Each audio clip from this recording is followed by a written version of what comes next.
2, 1. Hello, ladies and gentlemen, and welcome back to another exciting episode of Delusions of Grandeur.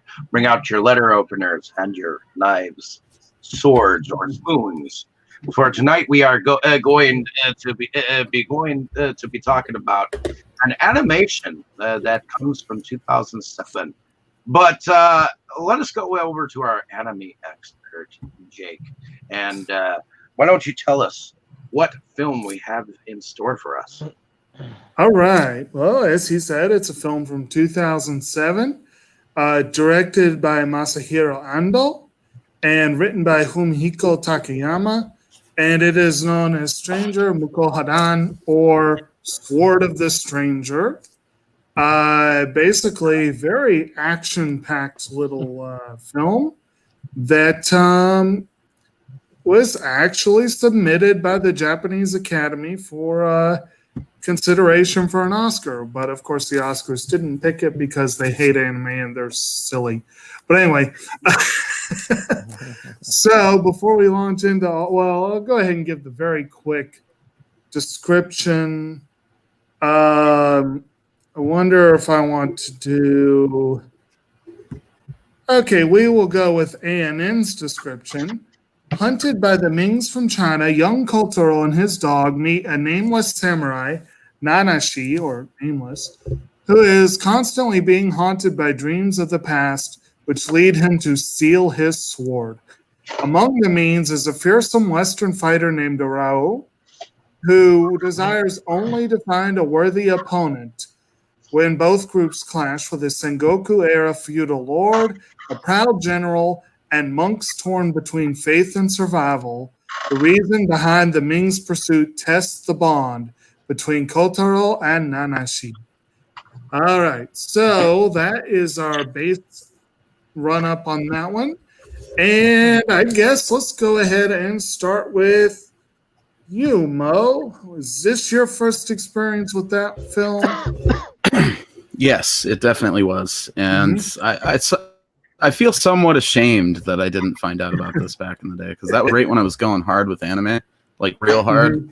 But I think it's just because, like you start out with anime, I guess, for a lot of us in the West, to be renting the feature films at Hollywood Video or whatever. And then once you find out about ongoing series, you kind of get swept up into that for a few years. So that's about the only reason I can think of how me or my brother didn't end up getting this at some point back in the day. Absolutely loved it. It kind of combines, all your classic samurai Western type stuff into a nice, epic little quest there. You're thrown right into the action.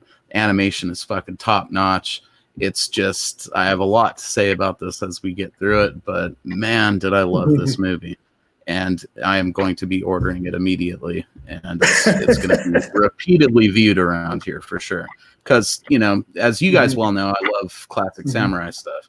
If you like that and you like sort of modern, well-choreographed fight scenes and just sort of next-level animation, and when it comes to those fight scenes, this was the shit, especially considering the time that it came out, So thank you to whoever from the Animazing group suggested this, because goddamn. Oh, yeah.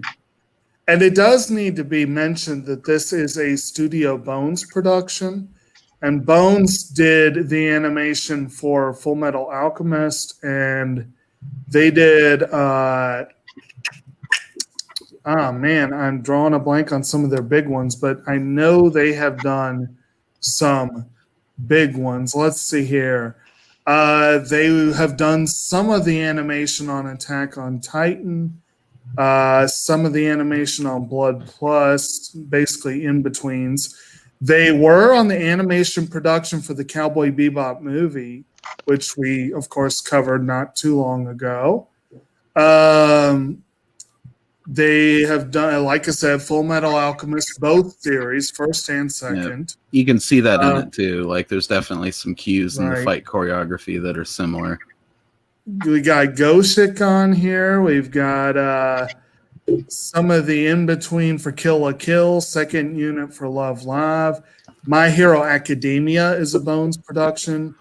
So basically, they are they put out good stuff. And I will go ahead and say I agree with Mo's assessment that this was a well animated film, definitely.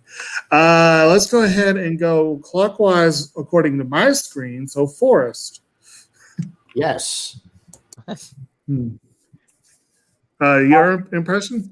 Okay, so this was my first time watching it. I'll admit, I actually don't really watch a lot of. I actually did not grow up watching a lot of anime. I did go see Akira last week at the theater, but anyway, this is my first time seeing it. Anime was the animation was gorgeous, and I really like I do I'm a huge and I do enjoy like Akira Kurosawa movie, so I definitely see this a very strong influence in from a very strong Kurosawa influence in the in a lot of the sword fights, and a lot of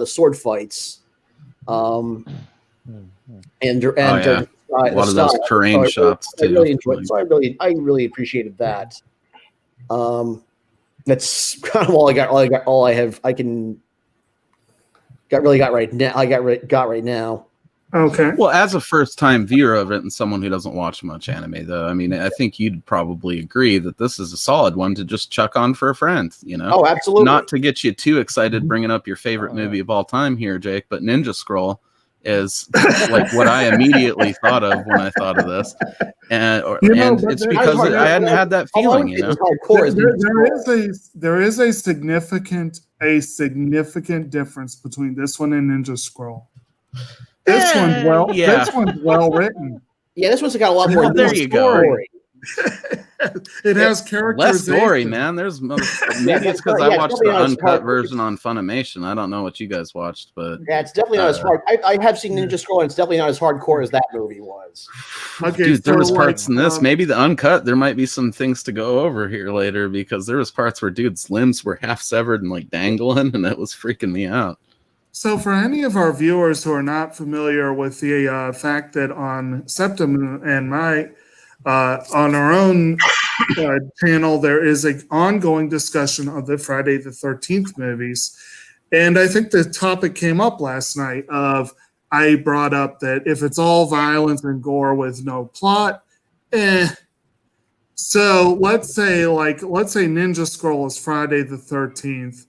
And this would be something more akin to like. Oh, this is the last Samurai compared to that shit. Okay, I'm thinking along slasher films, but I would say this is Nightmare on Elm Street compared to Friday the 13th. I don't know that's even an adequate equivalent, though. I don't know that in terms of like storytelling, there really is an equivalent in slasher movies. Okay, well, for me, I'm more partial to the Scream series, so I'll put this as the Scream equivalent. There you go. We'll do that.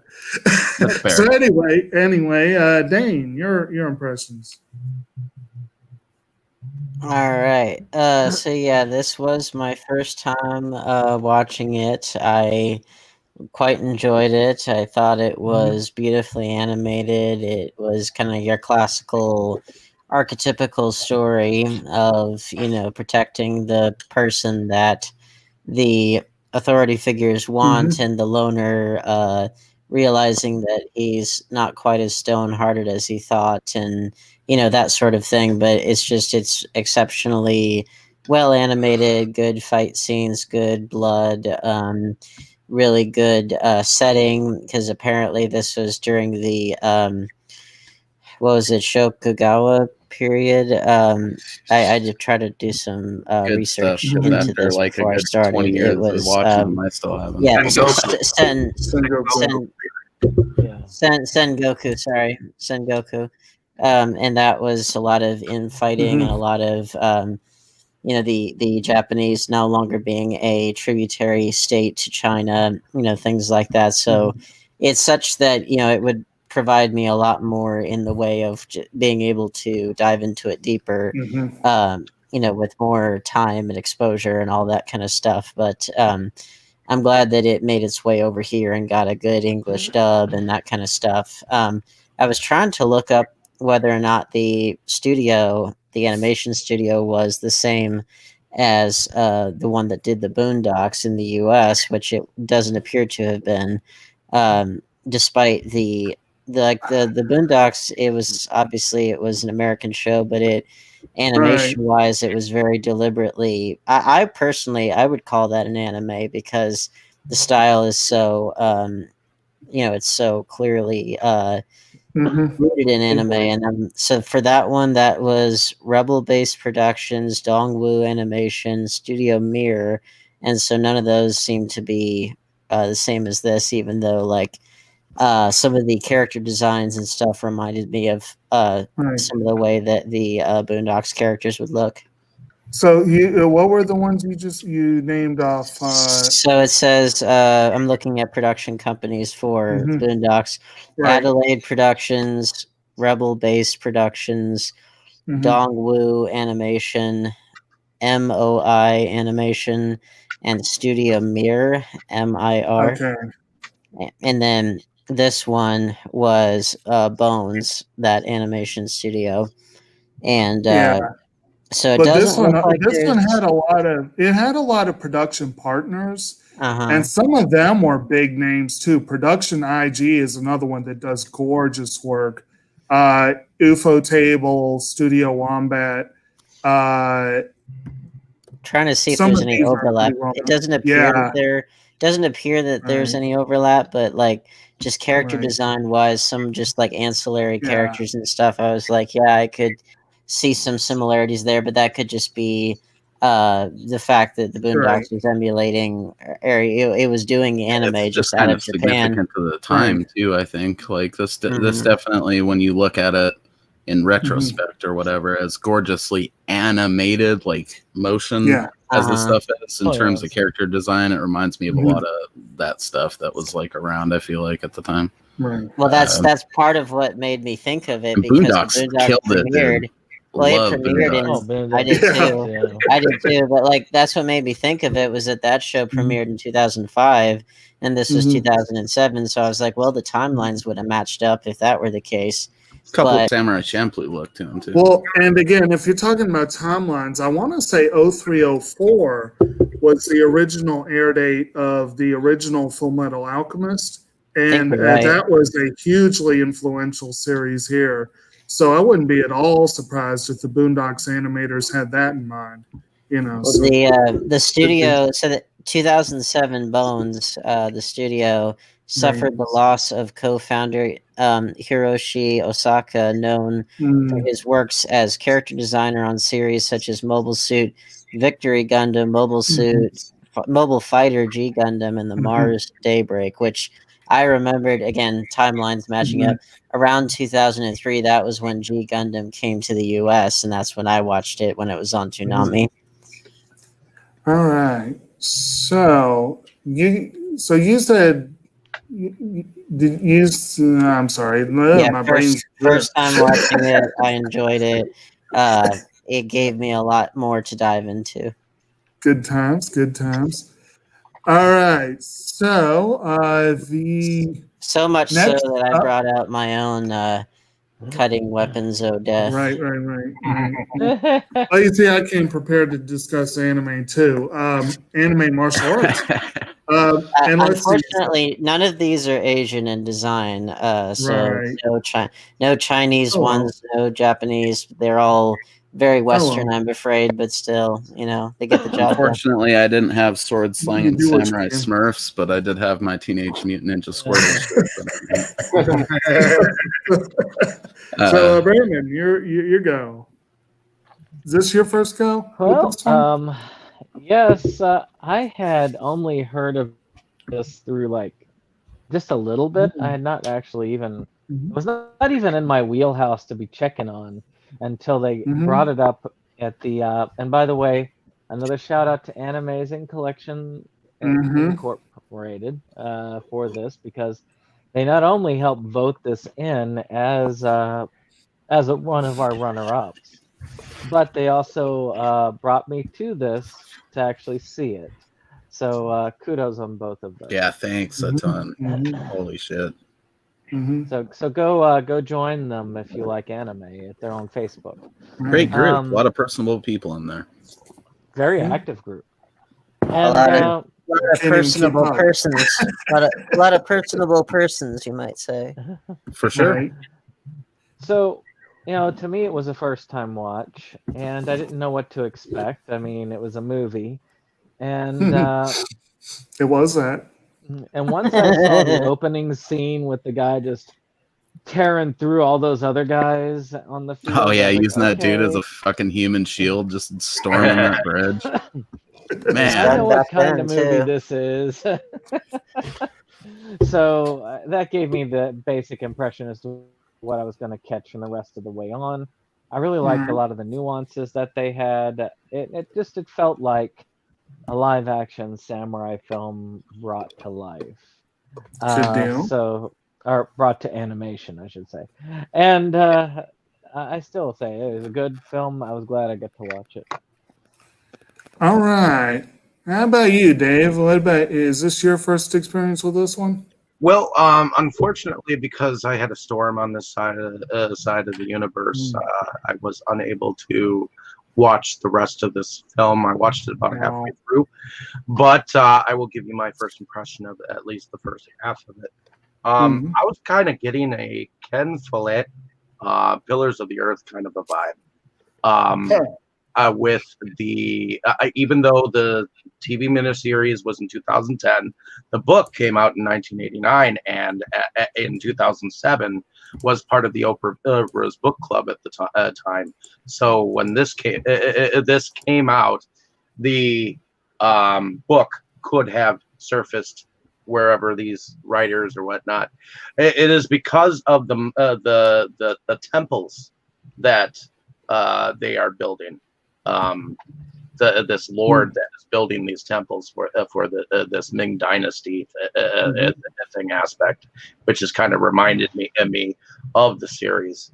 And in there is a monk that is building a monastery, basically for one of the kings of England. To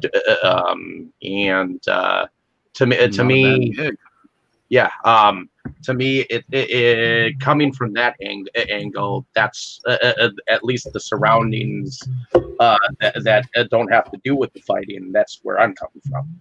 So I thought that was actually kind of cool.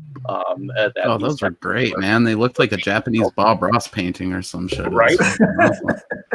So, that being said, ultimately, this film seems to be more about the boy and his wolf pup, and his relationship. And I actually found the kid Kotaro or whatever to be kind of annoying. Yeah. You could tell that he might have grown up in some kind of royalty or something like that, because he was like, where were you? Why were you gone so long? And Well, he struck me as just someone that had a lot of youthful bravado to make up. Well, I thought he just had a lot of youthful bravado to make up for the fact that he wasn't quite so skilled, or because he was like, I don't know how to ride a horse. And I mean, literally all he's really got in this world, from what we know, is his dog and everything. And that kept me, and that kept me going. I could relate to that, having animals that are more loyal than people, and that you want to see them get out okay. Right, and the dog is awesome. Yeah, he tore the throat out of that fucking whipping guy. Right. That was he wins the Toto seal of approval. So, and for me personally, strangely enough, I had never seen this, so I think we're all coming to this new, which is very unusual, actually, for an animation for you guys. Yeah. Well, just in general for this channel, I feel like almost everything, someone put something forward that they've seen.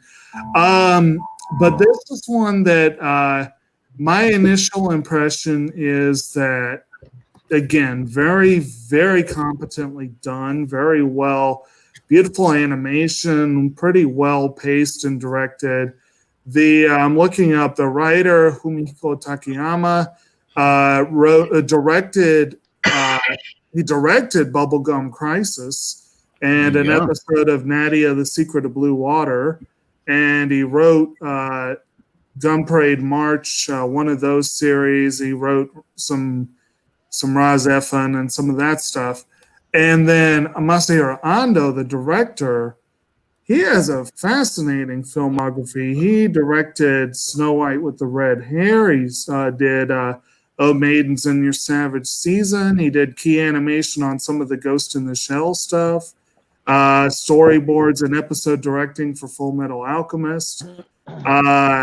And then there was another big director one I wanted to mention, and I can't remember what it was. So whatever. And he did a lot of work on Crayon Shin-chan. Oh, that's like high quality there. Hell yeah! Oh yeah, he directed. That's high art for sure, dude. Well, Hanataka Iroha is high art. It's like it's hard to believe it's the same. But anyway, so there's definitely a great pedigree here, and actually the blonde dude, the foreigner, is played by Koichi Yamadera, the voice of Spike Spiegel, Ryoga Hibiki, and tons of other classic anime characters. Maya Sakamoto and Akio Otsuka, Unsho Ishizuka, and Mamoru Miyano are all in the cast, and that's like top right. I didn't watch the English dub. I didn't really have time to dub, do. He sounded like fucking Kurgan from Highlander a little bit, and that added a nice element to it. In the dub, dude. Okay, I do want to point this out because I don't know if we're gonna get a chance later to really compare the two. But while we're on the topic, the dub was handled impeccably. Like when they're talking to each other in Chinese, it's in English, or when they're talking to each other in Japanese, it's in English. But when it's like the Japanese hearing the Chinese dudes talk, they're speaking in Chinese and it's subtitled. Okay. And it was seamless. Like it worked perfectly. There was even times in scenes where it would switch. And it's like, whoa, it's not disorienting at all. I don't know how they managed to do it, but it just made perfect sense. I was gonna say I was impressed. I was impressed with the fact that so you had the original language is Japanese and Mandarin, and here you still hear even though it's an English dub, you still hear Mandarin spoken because there's a lot of ideas of like the foreigners this and occupying forces or so and so from the West or I was plucked out of a shipwreck and that's why I have red hair, which which that opens up a whole floodgate of possibilities as to. I love that they don't over-explain it too. It's amazing. They don't, but also it's one of those things that you can kind of extrapolate from there because like apparently this was at around the period where Europeans were first starting to make contact with Japan, and then it was a little bit after this in like the 1600s. That's when they really clamped down on foreign influence like pretty strongly. I think they had some times where they like probed the coast too, so it makes sense that he showed up on a shipwreck before they like had full contact with him. Well, that's what I mean. Is like there was enough contact to where something like that could have happened. Like I don't know, he could have been Irish for all we know. Right. And then the blonde guy. They said, he's over 6 feet tall and he's got blue eyes. And I was thinking, that's what I was thinking. I was like, is he Norwegian or, I would assume so based on that. Also known for making their way out to some far reaches in their little boats, Which actually is kind of funny because if you've seen pictures of Koichi Yamadera, he doesn't look like a big hulking Norwegian dude. He's kind of small, and but I do want to don't watch what you say about us small dudes because my little Norwegian in all of us, most likely. Yeah, actually, I do have a little Norwegian in me. I didn't know that. I did my test, and I knew most of my ancestry was like, the British Isles and Germany and or whatever Germanic Europe, Western Europe, whatever. I knew about that, but then there was like a 4% of Norwegian. And I was like, oh, gee, I didn't know that. Good time. So, actually, it's good that Mo brought up the point of the how well the English dub was handled, because this is one thing that goes to the quality of the dub. We'll go ahead and talk about that up front, just because it's important. If you are familiar with anime, and Mo could probably back us up on this, I know Brandon can. The Japanese have not made a habit of being, let's say, culturally sensitive when it comes to having foreigners portrayed in their stuff. Particularly the Chinese, there's that long rivalry there. There's some smoke, as the kids would say. Oh, Yes. And I, again, watched the original dub, and the original dub is Japanese and Mandarin. It's not all Japanese with weird subtitling or lack of subtitling. Oh, yeah. It is. They do switch back and forth. And from what my ear can tell, I am no expert at inflection and things like that when it comes to different foreign languages. But I would say that to my ear, the Mandarin did not sound off. It didn't sound like, like I can hear when they've got an English speaker who's clearly a Japanese person who can't speak English very well. I know it in an instant. I wouldn't necessarily know it with a Chinese, character. I wouldn't necessarily catch that. Based on Chinese splatter flicks from, like, what? It sounded smooth, It was smooth. It was some smooth Mandarin or whatever Dane said, Like I've watched a lot of kung fu flicks that are in native Chinese and a lot of splatter horror flicks and exploitation crap. And definitely there's various dialects for sure. Some of those will hit you in the face like a wet fish because it's not a pretty language depending on the region of the country. Think about this. Wherever they were speaking this, the Mandarin is actually one of the prettier Chinese dialects, so it's probably easier to speak fluently even if you're not native. But it did sound really legit. Like it sounded like proper Chinese compared to the English or whatever. And think about this. They could have done what we Americans do as far as like cultural insensitivity or whatever, because obviously the Japanese, they have their own history of that, but they could have done what we do here, which is when we want somebody to speak English, but we still want to indicate that they're a foreigner, just do a really bad accent of whatever region they're supposed to be from. And I didn't detect any of that here, but they just as easily could have done that. Well, and it's also one thing that we can say with more certainty is how characters are portrayed in the film. In this one, both the villains, such as they were both Chinese and Japanese. There was a range, and then there was that foreigner, whatever. And he wasn't really a villain so much as he was kind of like a bigger, beefier, less humorous riff on Goku in a way, because that's like Goku's driving force is, you're strong, I want to fight you. Yeah, well, isn't that like that? Now talk about not cultural insensitivity, but just cultural tropes. It's a classic theme of samurai film. Yes, well, and Japanese culture in general, when it comes to like martial arts and samurai stuff, there's the wandering vagabond that wants to test his skills, and this dude was like a foreign, raised up to be all powerful. And that's like all he lives for. Yeah, that's a classic thing. It happens, Goku is like that because it's so classic, Well, Goku, but I guess the difference with him is that like he also has a little bit more to him in that he's likes to eat a lot, and he's kind of a goofball and things Well, like he's that. much more naive. Well, he's down That for a too. fun fight though. If someone's strong, like the whole meeting with Beerus is a good example of that. The most recent one I can think of. Yeah. Well, But as far as, a better as far as, example like, maybe of hitting- this would be like Ryu from the Street Fighter anime. That's Like he exactly just walks where I was around with going. like a duffel bag, fucking owning Yeah. dudes and street fights Oh, and yeah. stuff to Well, see who's that like is tough. literally his entire reason for being, is just wanting to, find a worthy foe, and it's to the point where, like, I don't know if anybody watched the Grim Adventures of Billy and Mandy growing Oh, up. loved it. I did, which I did, but you remember when they did Chicken Ball Z, and the whole thing was a big Dragon Ball Z parody, but like, Mandy, when she gets all powered up and enters the fighting tournament or whatever, and she wins, the money or whatever, but she's like, I do not require material things. I require an opponent worthy of my I'm skills. just gonna And wander it's like, until I find another. Like I think that probably some of that goes back to folk heroes of their time.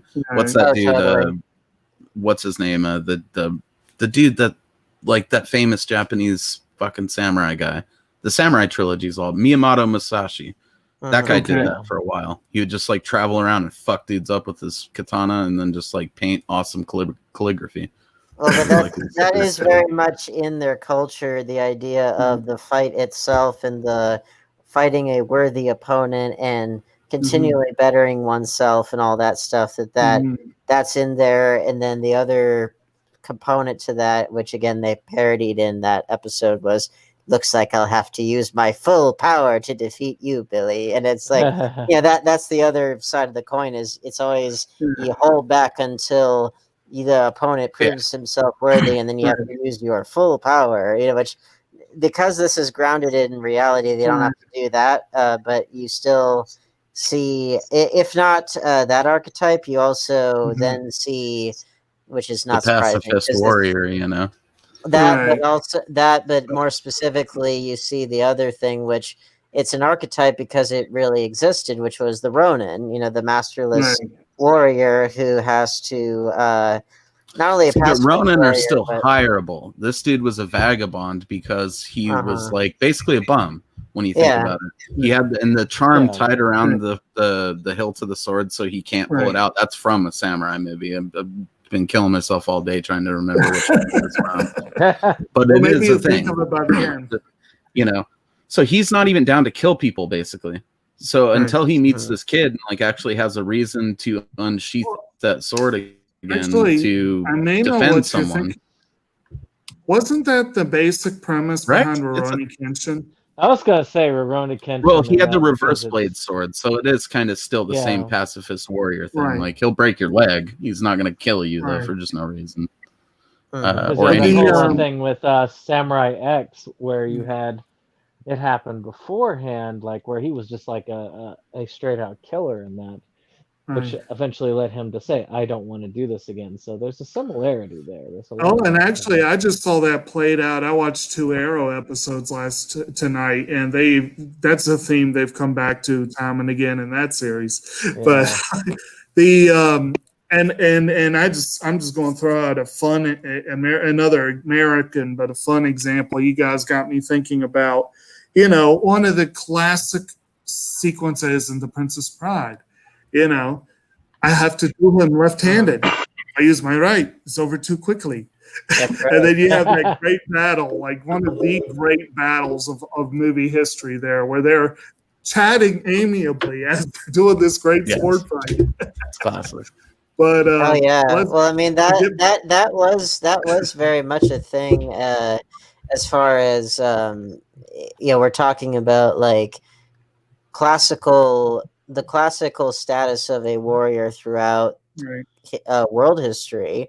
Whether in that case it's fencing, so it's dueling, and then with samurai it's a way of life, and it's serving a lord and all that. But it's the idea of that honor comes in fighting nobly for something, but also acknowledging the skills of one's opponent, and being able to take some degree of satisfaction in the worthiness of the fight, and that sort of thing. or the worthiness of the death. You know what I mean? That too. Like, If should it come to that, definitely. Yeah. All right, so I think we should probably make sure to scooch along into the. I guess we'll kind of hit plot and character together. And I'll be honest, I've only seen the film once, and I wasn't aware that I was going to be hosting, so I didn't really. I could nail down the plot for you real quick if you'd like. If you want to do that, go for it. Okay, basic plot of the movie is little kid's like running away with his dog. This monk is like, get the fuck out of here. Okay, and then he ends up meeting this samurai guy at this broken down like farmhouse temple thing that he's like staying in, and basically he hires the dude to. Well, at first he's like, I think maybe just wanting protection, but then eventually he fully hires him to help him like get his dog some antidote. But basically this kid's being pursued by these Chinese foreigners. Okay. And long story short, they need this little kid as a fucking human sacrifice so they can make some like immortal elixir for the emperor or some shit.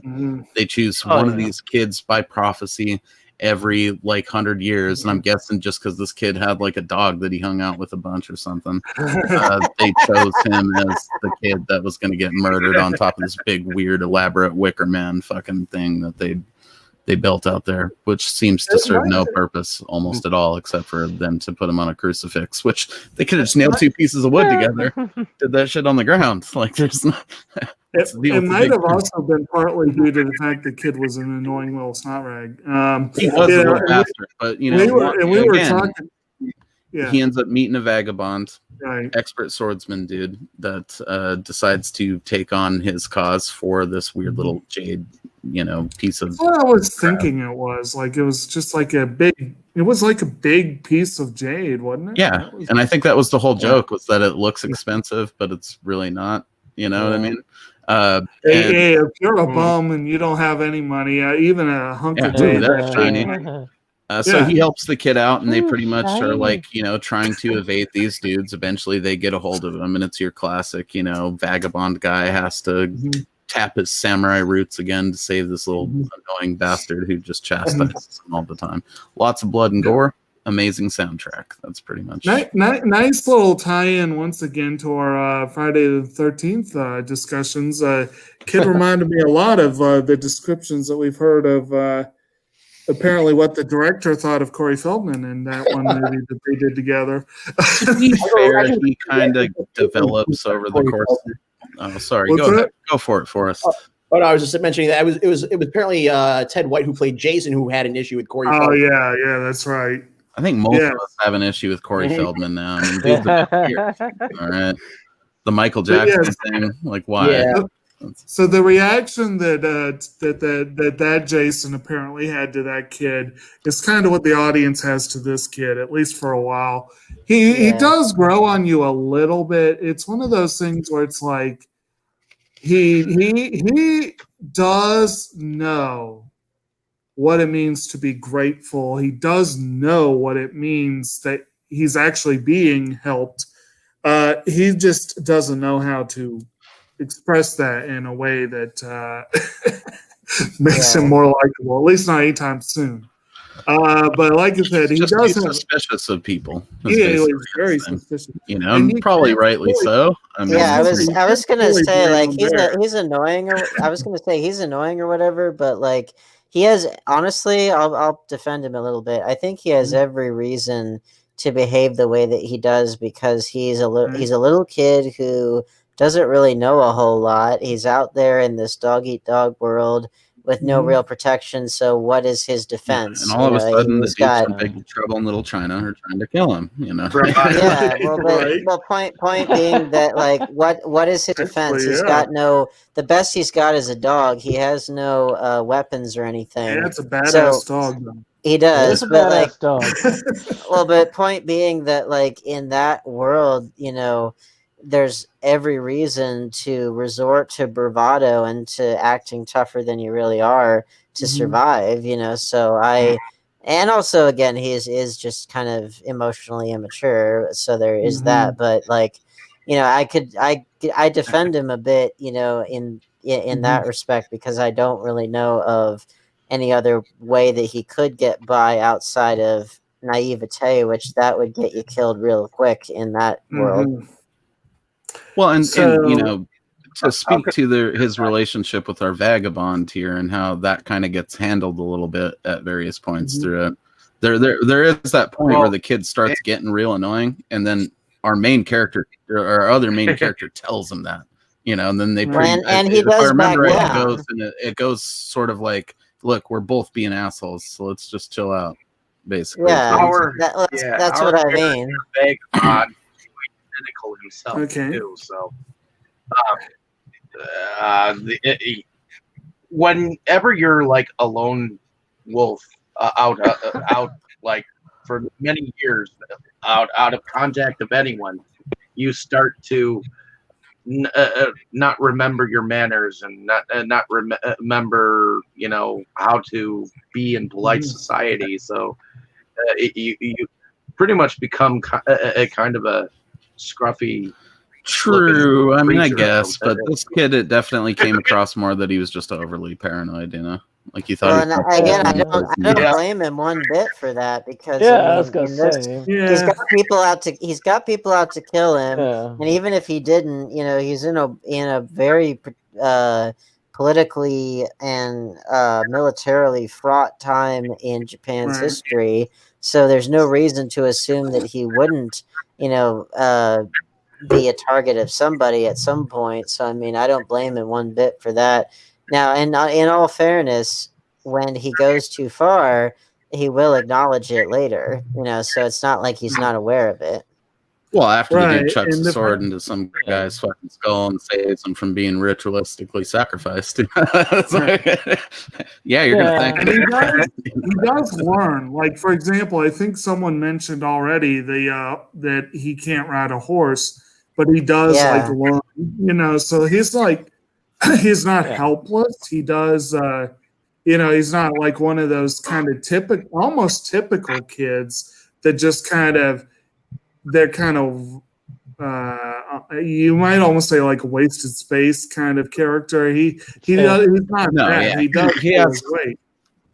Oh, But he's yeah. also He he's definitely also is a not. crafty little dude. But he's also not wise beyond his years either. Right. No, You know, he's very he's much a little kid. exactly. So I mean, as such, he is subject to the kind of emotional instabilities of a child and to the impulsivities of a child, and that sort of thing. But you know, he is doing more proactive things to better his situation than a lot of kids would, because a lot of kids, how old is he supposed to be? I don't know, I'm but not a lot of kids wouldn't have the sure. sense to try to hire the dude. even. That's what I mean. Yeah. It's like he's several steps ahead of where other kids his age would have been, because Right. most kids would have just sat there and cried and they wouldn't have done anything, and they probably Yeah. would have gotten killed. Mhm. Well, and the stuff that he says, like, you know, his paranoia-driven shit is definitely like out there, but at the same time, stuff someone could do. So the Right. kid is like on his toes. He's thinking, Oh, yeah. trying to think a couple steps ahead. He's just not All wise right. enough to do it, you know. Yeah. And then we'll go Right. ahead and I do want to mention he's played in the original by Yuri Chinen and one of her only credits apparently, and then played by Aidan Drummond in the English dub, who would go on to play Kohaku and Inuyasha, and had a couple other pretty good credits. Powerpuff Girls Z apparently. And then for the main guy, we've got, again, No Name or Nanashi, played by Tomoya Nagase in the original. And who plays him in English here? We've got No Name is played by Michael Adamthwaite. And this guy, you pretty much first meet him just kind of chilling in this broken down old building.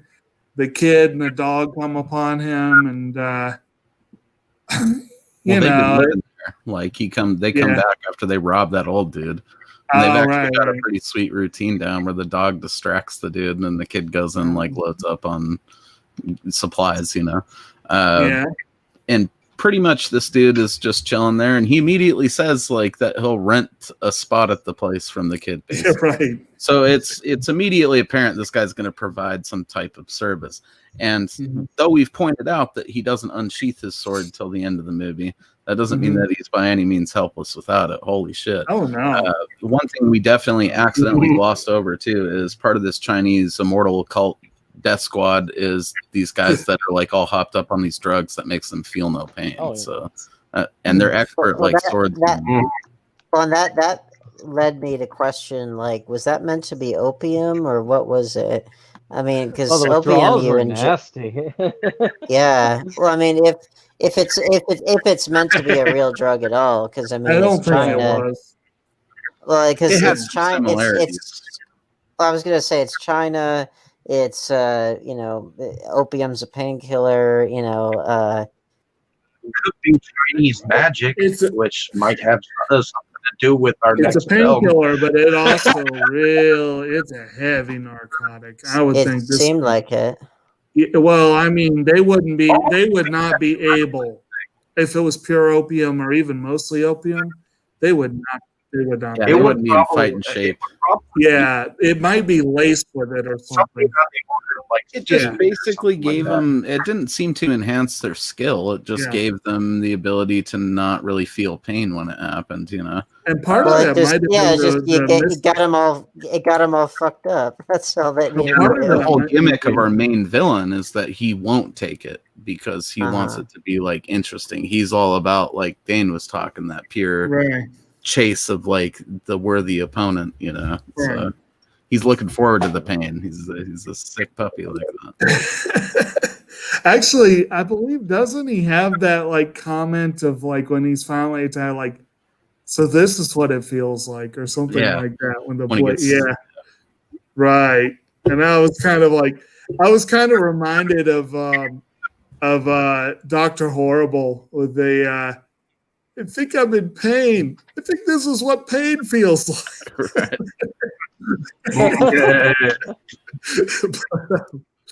But anyway, we might as well talk about that guy. That guy, Raul, I guess it's spelled a couple different ways. I'm not going to pretend I know the ideal pronunciation. Blondie. But again, that's a Blondie. There you go. That's our Koichi Yamadera character. But in the English dub, he was played by Scott McNeil. So I have no idea if that's a big name, but I do know, like I said, the other guy definitely. He's an interesting character. Like I said, he's just kind of wandering around, observing. It's like, are you worth? Yeah, you're not worth my time. This guy's worth fighting. That's what. He's nominally working with the Chinese, but he really doesn't seem to do a whole lot for them. He's just kind of, he fights on their side, but doesn't really put his interest into it until, like I said, until the big part at the end. Okay. I just gotta look here. Well, anyway, while I'm looking at stuff, does anyone have any particular thoughts on him that they want to throw out there? I mean, again, he doesn't really come in until much later. I think our first real conflict in the movie, outside of the dope intro where there's like human shield shit going on, is when they've hooked up at the shrine, and the kid's still kind of blowing them off at that point. But then the Chinese dudes show up, with their Japanese consort or whatever you call, like the people that are just there escorting them. And pretty much, we get our main like hero guy battling the first of the Chinese like sword slinger dudes. And he's got like an Indiana Jones whip. I don't know if there's like a blade on the end of it. It was doing a lot of damage for just a bolt whip, so I imagine there was something on the end of that. If you know how to use them. Insane. I mean, am I right? I think even up to that point, I didn't know that it was going to get as crazy as it got until he shattered the dude's fucking arm at the elbow, and the guy's arm's just flopping around, and he just continues to fight. Like, that's when you know you're in this for real right here. And the way that he took him on without ever unsheathing the sword immediately sold me on the character. You know, he crushes the dude's larynx against the wall, badass.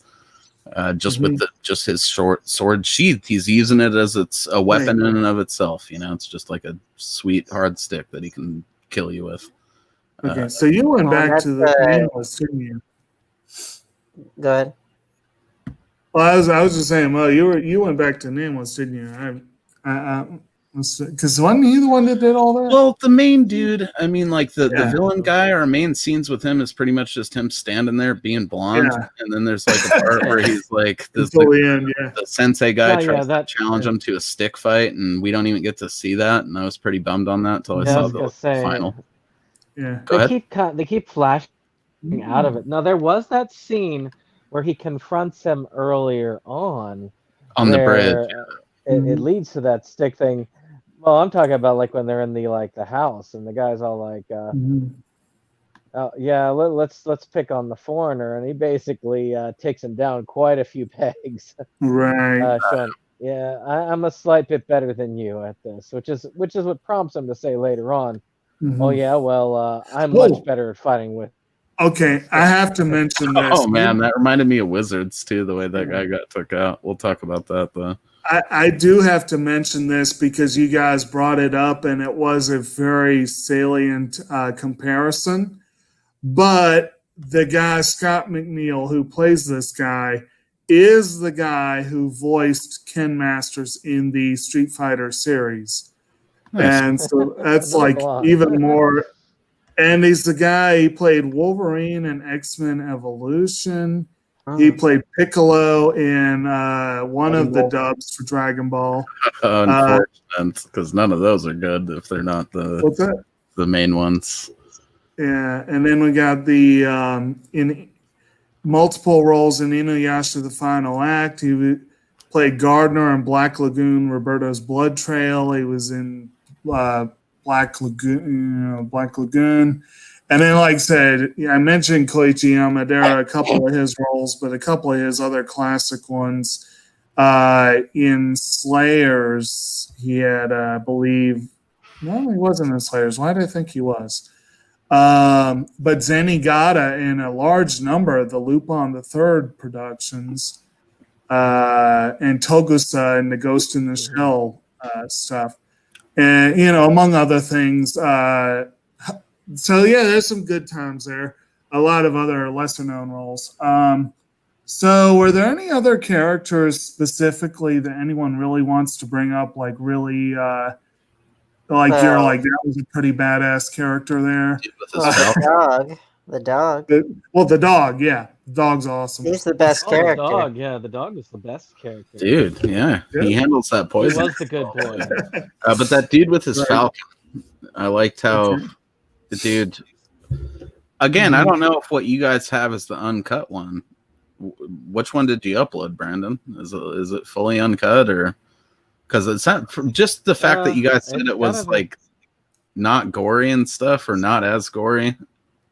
Maybe I don't know if the story compensated for that as much, because that Falcon dude's death was one of the most disturbing things I've seen in a little while. Fucked up movies lately. That Falcon dude, where he's like, "Where's my sword?" and it's like sticking out the back of his fucking neck. Like that's good times. But yeah, that Falcon guy was like Go ahead, Brandon. There's nothing about that says cut, but then again, Funimation released it, so I'm not gonna lie. Funimation has gotten a reputation lately of trying to adapt their properties to be a little bit safer, but I haven't heard anything about that product. They didn't on the app, man. It was actually the parental thing that's like default on there to paid off. Also, the original American release of this was not Funimation; it was Bandai, and so Funimation also has a reputation for the properties they've acquired of simply slapping their name on it and putting it out. So it's possible that they just put out the Bandai one as it was. So And maybe now it's uncut. Okay, answer me this and we'll know for sure. When he does the priest in later, did he have a moment where he was standing there talking with him and his arm was dangling by just like a piece of skin? I feel like that's something you guys would remember. I would That's how not you'll know, swear because that's to. one of those moments that I would think they would cut if it was. There were several things in this that disturbed me a little bit, actually. I'm surprised Jake made it through it without having commented on those already. And some animal Well, violence that was fairly shocking, actually. There's an extremely high probability I missed some of that. And also, frankly, I don't remember everything. I was extremely tired when I watched it. I don't remember everything. We're going to have to do the Clockwork Orange thing with him, Brandon, one of these days. That's the solution. Well, I'll watch it again one day. Anyways, sorry, I didn't mean to derail you there, bud. To me, those types of gory scenes, unless they're so disturbing that they're right in my face, I just tend to. I don't block them out like Jake does, or try and avoid them. But I don't focus on them, so it's hard to say. You must have been looking away, man. You'd remember that piece. That was a good touch. Like he sliced the dude's arm off so fast, he was like, "What?" And then it just flops down, and it's like hangling. Oh, it just hangling right there. Yeah, actually, I do remember him slicing an arm off. Yes, I do. Or that kid walking with that sword in the back of his neck, and he's like, "Where's my sword?" You know, he's like, "Sir, a sword," or whatever. And he fucking like that. It was rough. Well, Jake wouldn't want to see Lars von Trier's Antichrist. No, I don't want to see that. Oh God, no. Well, I like Lars von Trier, but I don't want to see that. Oh, that'll fuck you up real good. Well, especially that last scene where she's doing that. Obviously, she looked away at the right times. Let's just say that she's tending to her work a little too hard. Let's just say that. Let's leave it at that. He gets stoned the wrong way, from what I understand. That too. See, Jacob's gonna have to do like a full scene by scene in depth analysis for Antichrist. Yeah. Oh, God, no. Although if we do another, or if we have we done a proper musical month? Oh, we should. If we do, Dancer in the Dark is a contender. We did do a musical month. I just can't. It's been a while, but we have done one. So I know we did my Music Lovers March, which was not supposed to be a straight musical month, but anyway. So, we are coming up on an hour. Does anyone else have anything else they really want to throw out about plot or character? No. I mean, it's, we've kind of nailed that down pretty good, right? Like, they're trying to sacrifice this kid. They're running away from the dude. Mm-hmm. He fights several, mini boss fights, all of which he does without unsheathing his sword until we eventually arrive at the fucking absolutely insane finale of the movie. There is several moments of, them bonding a bit where he's teaching him how to ride the horse. Favorite moment of the movie for me was when the kid's like, well, if you're going to teach me how to ride a horse, why don't you teach me how to use a sword? And he's like, why would you want to do that? And he's like, I don't know. I mean, a sword could help me in lots of different situations. It seems really reliable. This is how they did it in the American dub, at least. And he's like, oh, is that so? He basically says it's not. It's not even a skill you need. And then he immediately slaps the horse on the ass end and makes it fucking bolt with the kid on it, as a way, I think, to teach him, that's going to be way more handy, knowing how to handle that horse than it's going to be how to handle the sword, So they do a good job of driving the pacifist warrior thing home. As far as the other stuff, it's basically we just get a couple of altercations until we eventually arrive at that last one. They don't even do, the sub-boss thing in the way they did it in Lone Wolf and Cub movies. Most of them are saved till the end, and they get killed fighting the fucking dudes that are the Japanese dudes. There is a little bit in the middle where we see the treachery of the Japanese against the Chinese, and there's a cool moment at the end where they talk about these guys don't necessarily just see their emperor as a god king, at least not yet. and because Yeah. back Dane knows, I'm sure, looking into it, feudal Japan was full of just treachery, warlords fucking executing dudes and like stealing positions, and it's constant through Lone Wolf and Cub in like every samurai series because it was a thing. You could easily, if it hasn't already been done, you could easily do some kind of Game of Thrones situation with feudal Japan. Oh, for sure. Because that's all about, that kind of stuff, trying a lot of that in Game of Thrones, I'm sure, was ripped lovingly from that. Sure. Well, as far as like teaching the kid the ways of the sword and all that stuff, it's not the size, it's how you use it. But there you go. I thought that was a good moment. I mean, it sort of drove home that sort of pacifist warrior thing they were doing with them. But the end is really the thing I think that whoever suggested this probably wanted us to talk about. Right. Well, before we go to the very end, because I think this is something that I want to work on what we were just talking about, like the treachery and the what have you. The one thing that was notable was it Lord Aikake that got used as a meat shield? Yeah, the dude who got arrow to the fucking forehead. Right. So basically, you've got this fairly tubby, seemingly not so imposing lord who gets used by the Chinese as a friggin' meat shield.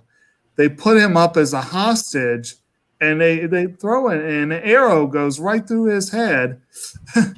Well, they think you're gonna like pay to get it, or they're gonna just stand down out of some weird like religious loyalty bullshit or something like that. And meanwhile, the people that they're trying to do that with are led by Itadori, Shogun Itadori, and the two of them in the original dub were played by two heavy hitters of anime, Unsho Ishizuka, the late Unsho Ishizuka, who voiced Jet Black in Cowboy Bebop, is the one that, and he's done a crap load of other performances, including, unfortunately, he had to be recast in Chihaya Furu because he died before season 3.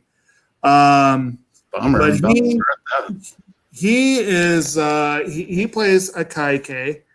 And Akio Otsuka, who is well known as a couple of, he plays Kishitani and Bato in Ghost in the Shell. That's one of his big roles.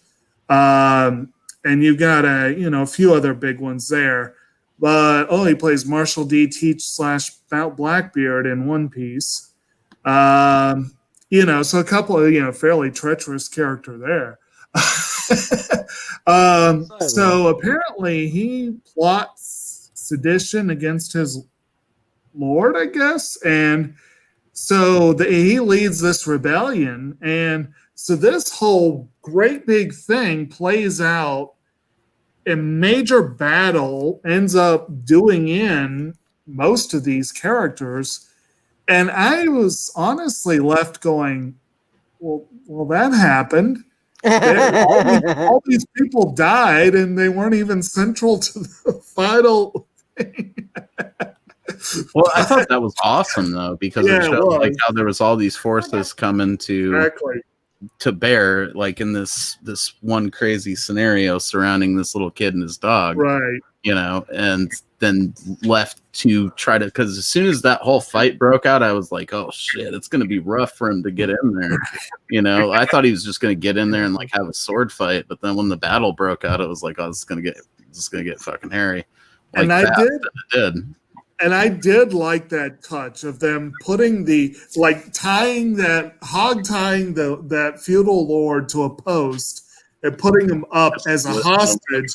And they were like in front of him, so that was like a cool touch too. The little torch in front of him, so they could see his face, and then they're just like, "Fuck that dude." And that's pretty much how feudal Japan worked. Of course, they were loyal to you, and they might. It was a strange time. I don't even understand it after decades of watching samurai shit.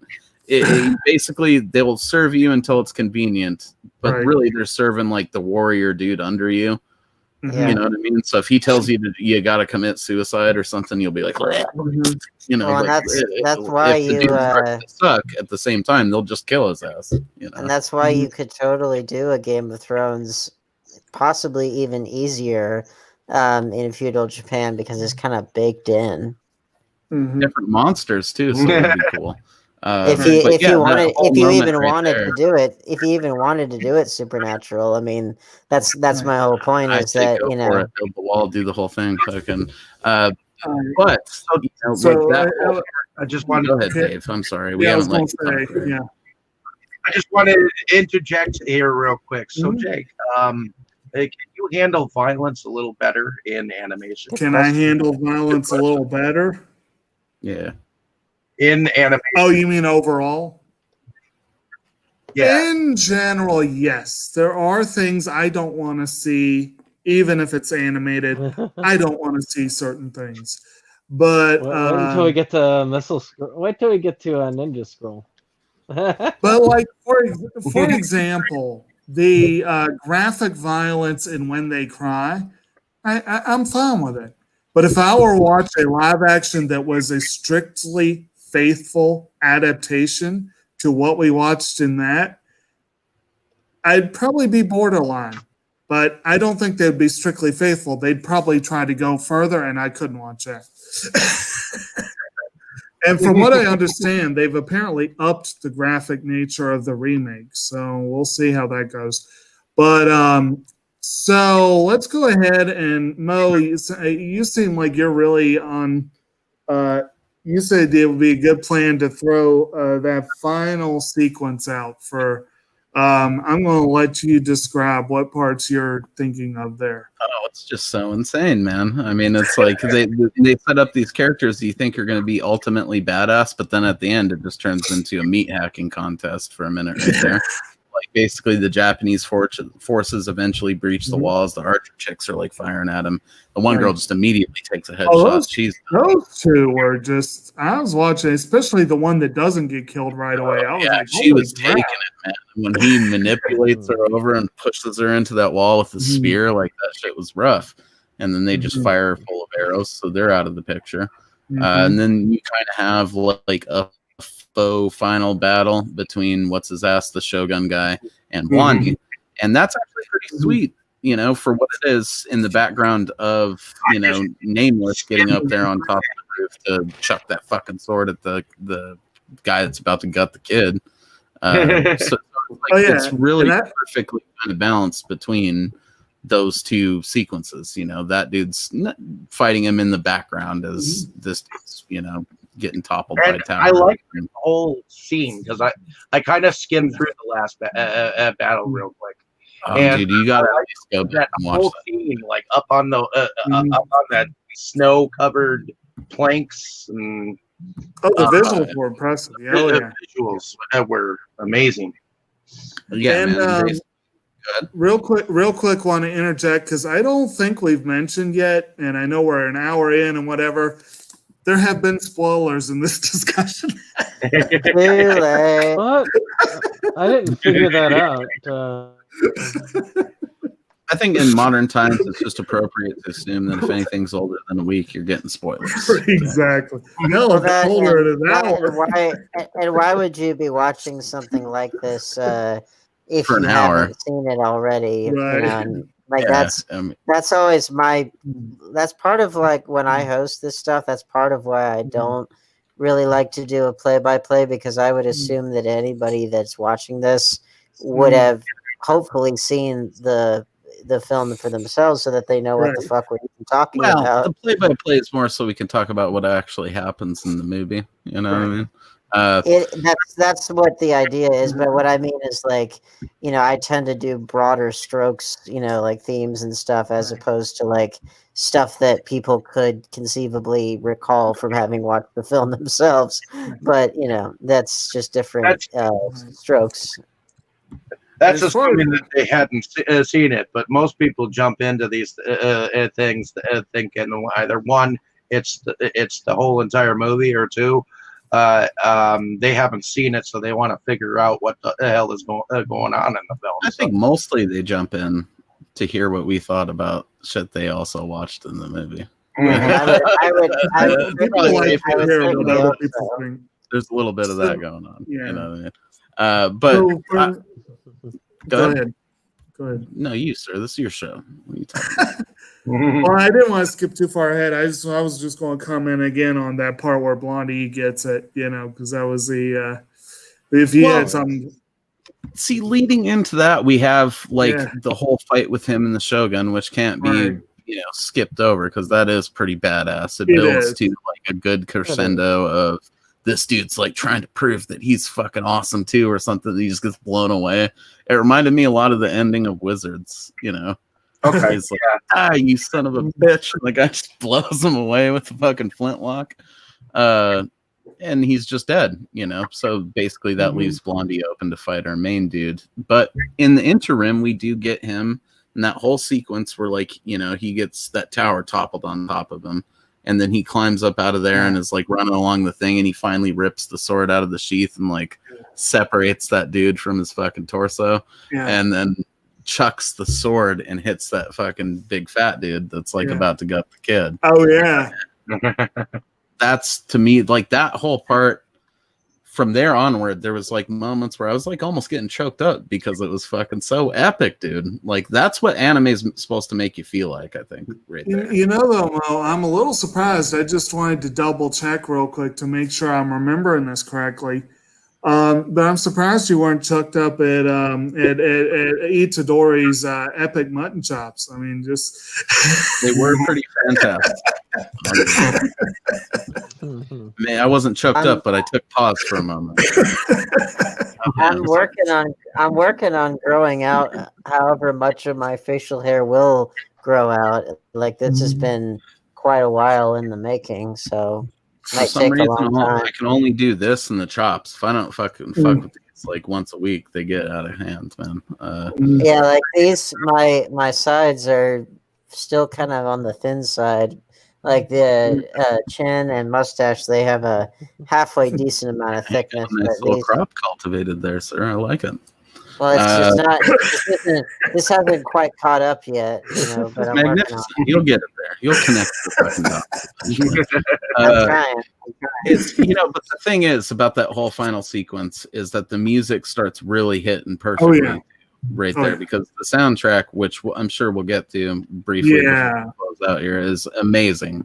Just amazing. All syllables of that word. Fucking. But he chucks the sword at the dude and saves the kid at the last minute, which is just amazing the way he does it. Like him pulling. What did you guys think about him finally unsheathing the sword? I thought that was a fucking awesome moment, and you could tell that he was going to do it when he was down in the wreckage of like that tower. And he's sitting there just all like brooding, I guess, for a second, even though it's like a bad time to do it. And then he all of a sudden takes the sword and he hits the handle against that wood and like breaks it. And then he climbs out of there. Like he knew that he was at that point where he was like, I got to use this goddamn thing, And it just happens so badassly. I think he bites it and tears it and just fucking separates that dude. And then immediately chucks it away. Which I guess if you wanted to go all deep on it, you could say is like some symbolism or something of him, like he killed a dude again. So he's like, get it out of there, and then he doesn't even fight with his own sword till the very end of the fight again. Oh, yeah. Well, they can't have him fight with his own sword until the end. You know how that is. Right. Yeah, that's just basic dramatic structure right there. You set it up, you got to pay it off at just the right moment. I think they did it to some pretty cool effect in this one, though. Like when he's fighting the hot kid as they're like tumbling down, and that's pretty much where we end up. Is he gets up there with the kid and he's like, "Yo, you're still alive," and he's like, "You shouldn't have made me wait so long. Calling back like a joke, because we said that earlier. Haha, I'm still a little asshole." And then fucking he gets in a fight with like the remaining Big Trouble in Little China guys that are still out there, and wastes the one dude pretty quickly. The hot kid gives him a run for the money though. Like he bangs up No Name pretty good in that whole fight. They end up falling down through a bunch of that was like some Jackie Chan level crazy sequence there. I mean, did that not remind you guys of that a little bit? Him falling through bamboo and different different wooden implements and then just bouncing off of crap. Like it's like a highlight reel of the end of Jackie Chan movies where he botches the stunts, you know. But they're still fighting like all the way down, and then the hot kid ends up down there with like his arm fucking just spinning on the fucking. It's just broken, and he's got his own sword stuck in the back of his throat, but he's looking for it, and it's just disturbing as hell. Did that not bother anyone else? That kid's death. Those of you guys that watched it, interesting. Just a little bit. It was sad as fuck, man. I mean, that kid was like just a kid for one thing, and just he was trying so hard to go out as like a warrior, and he ended up going out all clumsy and unsettling like that, you know, like with his own sword stuck in the back of his neck while he's like gushing blood out of his mouth looking for it, you know.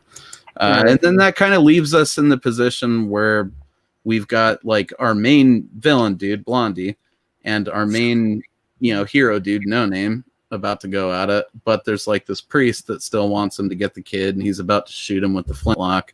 And Blondie just says like, nope, fucking slices the flintlock in half, makes him miss, and his arm's like dangling by a little piece of beef jerky right there, and it's just horrifying. And because they're all hopped up on these drugs, like even after he cuts the dude down and he's dying, he's still able to just easily talk to him, kind of talk some shit for a minute, until he hits him with the throwing knife and pops out his fucking weird milky eye. And we're ready for our final battle. Do you guys have any thoughts on any of the stuff leading up to this? I mean, that one dude, he kind of did get Friday the 13th style. The first dude on the stairs, like he jumped up and like stabbed him downwards into his fucking skull with his own sword. Fucked up. And he started out the fight with just the sheath. So that dude like sliced it in half, like cross-sectioned it when he was like trying to defend with it. I mean, that's pretty fucking awesome too, that he did the first part of it without even a sword. That he did the whole first part of the movie without one, you know. And of course, you have the final fight with Blondie. Dude, what can you say about that? Go ahead, Brendan. That was actually pretty slick towards the end there. I mean, eventually, ultimately, after like an amazing footwork fight and some sliding along the snow areas, I mean, he cuts that green thing in half, you know, and he literally plunges or tries to, or I think No Name gets his sword plunged into him, and they both back up, and he's kind of like standing there. You think he's about to fight, and then he just falls over. So it's kind of like that's that. Yeah, they didn't know what to do. It's like to have in the Bible block. Well, I mean, it's a typical trope. You have like the Bible that blocks the bullet, or the it's just that thing that the just coin or the lighter or the ass. fucking. That was pretty evenly classic. matched. So, dude, the fight and again, was epic. I did like that one guy's reaction, like the whole like, oh, so that's what it's like to be stabbed or something like that. Although I did find it a little bit unnerving that he just stayed crouched, like he didn't fall over or anything. He just stayed went forward all dead, and like that's just so I love it. You know, there's several things about that. Like I'd like to think if I made my own samurai movie somehow in an alternate universe where I was Japanese, and that'd be okay, and people wouldn't fucking be all triggered by it. That. You know, several of these things are the types of things I would have done. You know, the dude's arm hanging there. I mean, that like it just makes to quote my mom when she sees something that unnerves her, it makes my butt tingle, bro. Like it's like I get that fucking feeling like when you hit your funny bone, but in my whole body, I'm like, Are you sure that feeling it in your butt, bro, is not just like a flashback sensation to a magical night? Some of it, maybe. Yeah, it's in the car. I gotta throw it out there, Mo. If you're making this movie and you've got a kid that annoying, I feel like Gamera is going to show 10 up. minutes in. Yeah. He's dead 10 minutes in until we. Well, no, I was going to say, I would think in your case, if you got a kid that annoying, I would expect Gamera to show up any minute. Oh man, if you made your movie like this and then all of a sudden Gamera showed up, it would be the best movie ever. Honestly, I think the kid being annoying Oh, yeah. is kind of endearing at several parts of it, though. You know, they do have their moments together, and the ending, at the very, very ending, like the last frames of the movie, I'm sure we'll touch on that. But in terms of that last fight, holy fucking shit, dude. You know, if Star Wars movies ended like that, people wouldn't complain so fucking much. I mean, it was those guys went at it. Yes, they hard. would. Yeah. If it's Star Wars, yes, they would. They would find a way to complain about But anything. you guys get what I'm saying. It could be a it could be a masterpiece on like Godfather levels, and they would complain. Yeah. The way the music was hitting during it, the way it was all So choreographed. let's go ahead, Feels since weird we're already to say choreographed, but what else can you call it? You know, since we're already at 10:30, we have another movie. Let's go ahead and roll into the music. I personally thought the music in this movie kicked ass. yes. It really was. It's by Naoki Sato, and it was weirdly really of like good. a cross between the Lord of the Rings soundtrack and the Braveheart soundtrack, but I heard a Japanese. little a little bit. Titanic flute music in there too. A little bit. I heard that too. It was epic. Yeah, there were some melodies that sounded a bit. I couldn't too much. place it if it was either Titanic or Lord of the Rings, but there were some melodies there. I was like, yeah, that sounds familiar. The main theme, the melody is fairly similar to that music that like hits in Lord of the Rings when they have like a touching moment, you know, like the one that's what I is when Bilbo finally gets out of the cave and like the first Touching moment, huh? Well, that's what I was thinking. Like I kind of heard in my head. I was trying to think of like it sounded like the Shire theme, you know, a little bit. Right. It's like that shit, but you know, translated into traditionally, or maybe not traditionally Japanese instruments. I'm not super familiar with their music, but definitely it had that tradition, like old school. It was like if you melded a soundtrack from one of the old like Kurosawa movies or something, or like that obviously stuff with like Braveheart and Lord of the Rings, and like gave it that epic, like modern sort of score feeling to it. That's the best way I can describe it, and it hits hard, man. I mean, like I said, there was points in that finale where I was get that lump in your throat, right? Am I the only fucking nerd here that gets that when you see like some super dope anime sequence and you're like, God damn, I can do that. awesome. Yeah, You know what I mean? definitely. Like this is awesome right here. This is the reason why I watch this shit. Is there are like moments that couldn't possibly be done live action. You know, you couldn't do that fucking fight at the end live action. It'd kill people. If this were Want to Be the Strongest in the World, I might feel a lump in a different location. But I think we've all seen those fucking scenes in movies, though, where it's like, you know what? That's why we do this shit, where we can see like a fantastical thing like that. Yeah, that makes you like, holy crap, you know? Like I just. Well, I mean, I get, you know, I got that through that whole last fight sequence of this. It took me right back to being like in 7th grade, renting Ninja Scroll over and over again from Hollywood Video. I'm not even joking on you, Jake. Like it really did. It transported me like right back there. It was like, I will mention, I would have made my friends watch if I had known about it at the time. You know? I think I have mentioned this to you before. I may have mentioned it on air. I don't know. I credit Ninja Scroll. I give credit where it's due. I think the movie sucks, but I think I credit it as my introduction to J-pop, and I've always loved that end theme. That is a great theme song. There you go.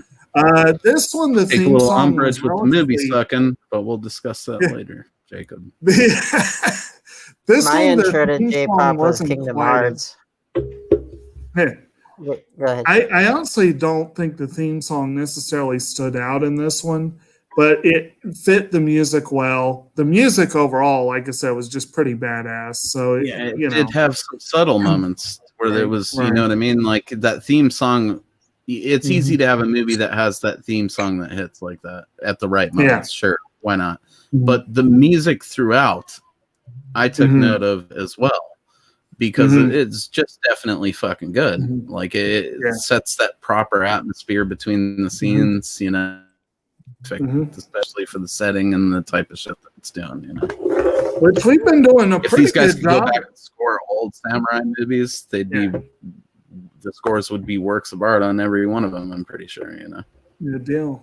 I was going to say we've been doing pretty good on our respective channels with anime and music. I mean, you know, Gunslinger Girl had a great soundtrack. Cowboy Bebop had a flippin' awesome soundtrack. You know, you got you know, When They Cry, Paranoid Agent, Kino's Journey's coming up this month. That has a phenomenal soundtrack. So both versions actually have great. So it's good times. And then, of course, we've covered Your Name, which had an absolutely phenomenal soundtrack. It is a great element of the films and shows in some cases. Is there anything else before we wrap up with this one? Not that I can think of. Has everyone declared? Gotten most of your guys' actual input on the final fight there. I think I just kind of ran through it. Well, I think what else is there to say? I mean, you covered up everything. Well, what did you think of it? You know what I mean? Did anyone have any favorite scenes or anything like that for us? That works too, I suppose. Maybe. Favorite scenes? I guess when we're first introduced to Nanashi, and he's cutting up all those guys. He's cutting up all those guys. So that's Mo, you were mentioning Ninja Scroll, and that's when I definitely got a straw. That part definitely took me back to that movie, which was a favorite of mine from my teenage years. But definitely the introduction to Nanashi. That'd be my pick. Okay. What about you, Mo? Well, I mean, outside of the fucking standing final sequence of the movie, that no one else seems to have any input on. I mean, I think it's great, but you know, we covered it, but I don't know that anyone really weighed in on what they thought of it and how it was composed. I mean, there's a lot of intricacies to that. That sequence right there was probably most of their time on the job. You know what I mean? Good chunk of it, and it lives up. Like, it is solidly composed, but in terms of just like individual moments in the movie that are my favorite, probably that first fight scene, honestly. Like the first real fight scene with him and the dude with the whip, because that's where you knew what type of shit you were seeing right there. It was like, oh, okay, that first scene wasn't a fluke. This is going to be insane the entire time, you know? That was amazing. I was trying to figure out whether those were vines or what, you know. they were getting nuts, dude. Dave, is that your favorite scene, or did you have something else you wanted to throw out? I guess one of my favorite scenes was actually seeing the little puppy end up like getting up and drinking some water and shit. That was rough, him being poisoned. You didn't exactly know whether the pup was going to live through that poisonous experience or anything like that. So, and I watch a lot of puppy movies with my fiance. So some of them, you know, are heart wrenching. At least when it comes to a relationship. So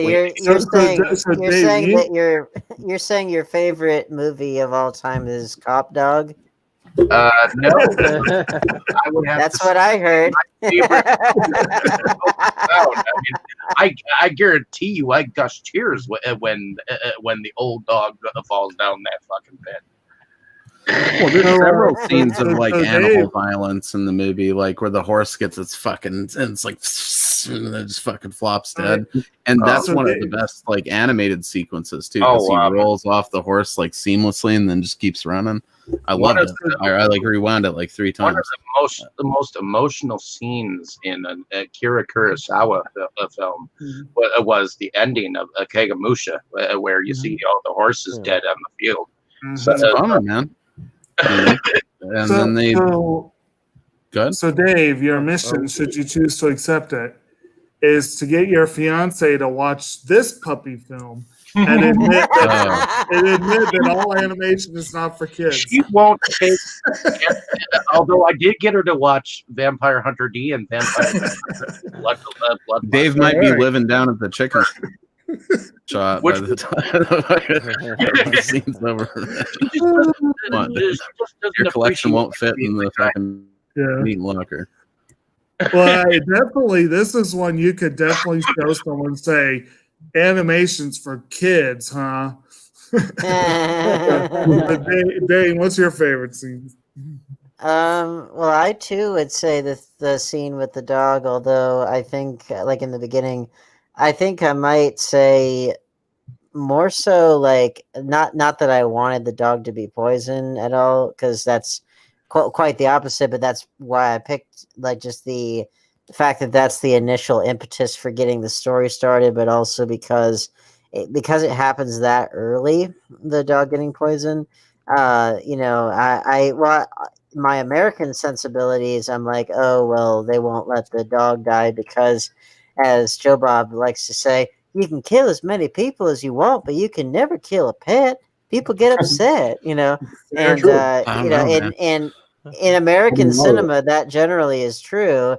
But it's this true. is anime. In Japan, they dropped 2 horses. Like the other one, he ran too exhausted, and it just fucking flops. That's what I mean. Like, that's what I mean. I was like, they don't give a shit. And so I'm like, that vomit.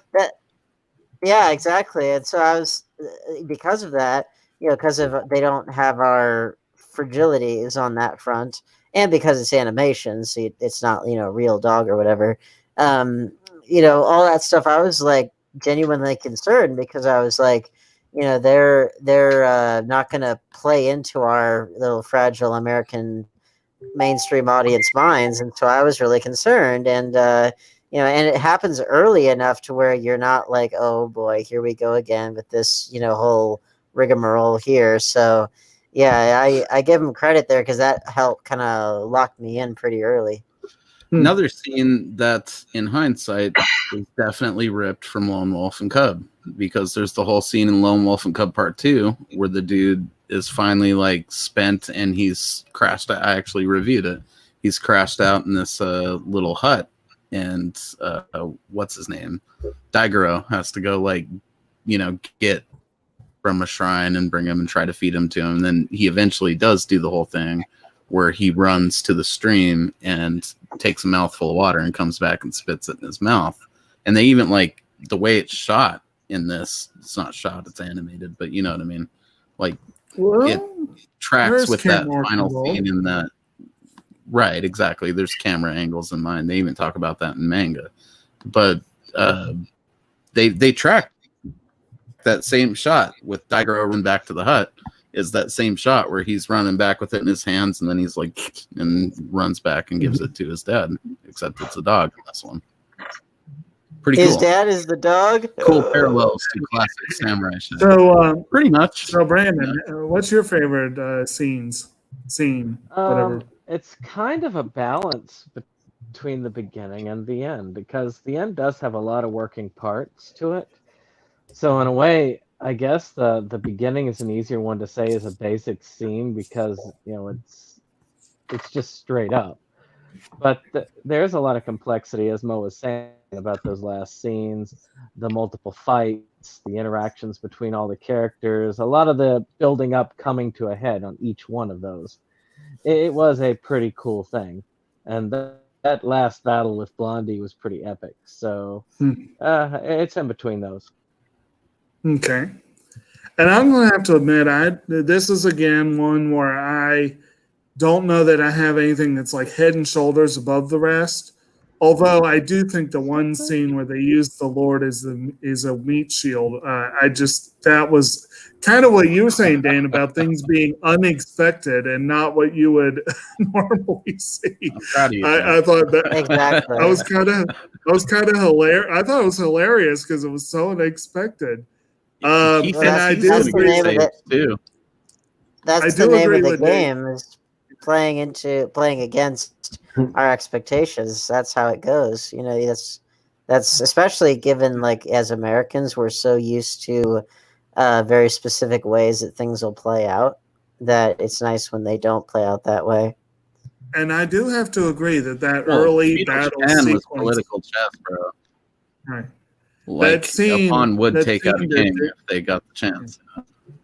That scene that David cited, the guy with the whip, where the dog, getting poisoned and all that stuff. There was some impressive stuff in that scene and that final big battle. So there were definitely some set pieces that caught my attention. Overall, if I had to say the absolute favorite, I'd have to say more of the artwork and the music than any particular moment or scene. But those scenes definitely stood out to me.